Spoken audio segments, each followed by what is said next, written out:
There's this idea that, mothers, once you become a mother, you are sort of holier than thou, and you are not supposed to mess up and not supposed to swear anymore, and not supposed to have any negative emotions. And that's just not the case. I mean, all humans are human throughout the course of their existence on Earth. And if anything, motherhood is the most stressful time in your life. So I think this just sort of shined a spotlight on things that nobody was really talking about. That moms are stressed, and they swear, and they want to have wine sometimes, and that's okay.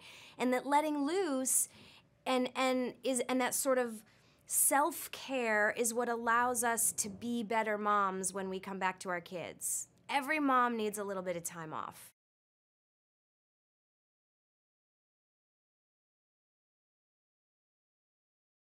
A Bad Mom's Christmas is different from Bad Moms in the fact that our characters are not just stressed out moms, they are also rebellious kids.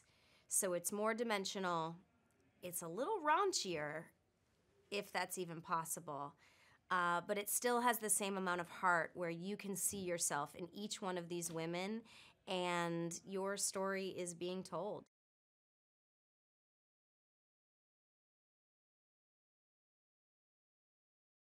Catherine and Mila and I are good friends in real life, so I think that helps. We feel very safe with each other. We're willing to try anything on screen. I think also the characters were so well written individually, and they all sort of serve this purpose or are this stereotype of a bunch of moms you know, and Catherine's the wild one, and Mila's the working mom, and Kiki is the stay-at-home mom that's constantly covered in barf. And I think they're sort of together. They're greater than the sum of their parts. They really let each mom know, oh, I see a little bit of myself in that person.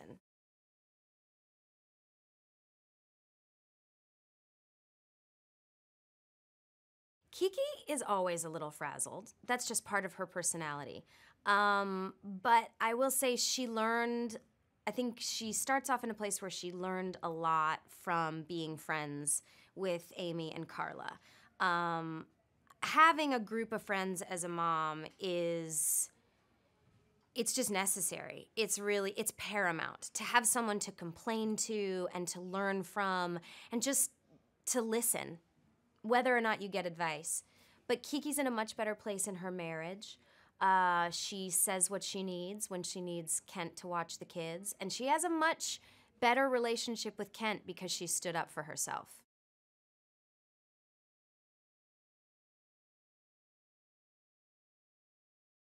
By introducing our mothers, you sort of see why we are who we are.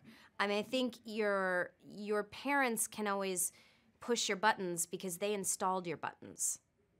And with Kiki, her nervousness and desire to stay in line and be soft and easygoing comes from her mom's overbearing nature.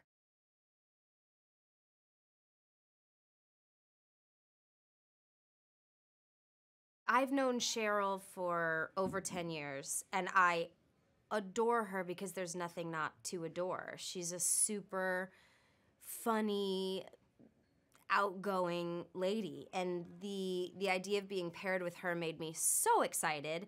A, because we were friends, so we had this relationship, and B, because Kiki's mom is supposed to have had her at 18 years old, so they're much closer in age, and everything felt perfect. I adore working with Cheryl.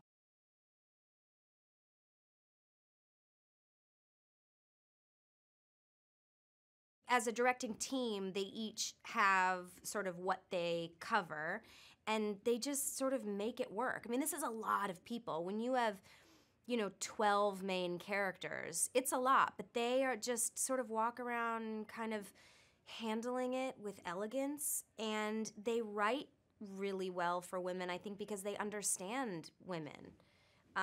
Which is very unique to have a male writers that can write this well and this honestly from a female perspective.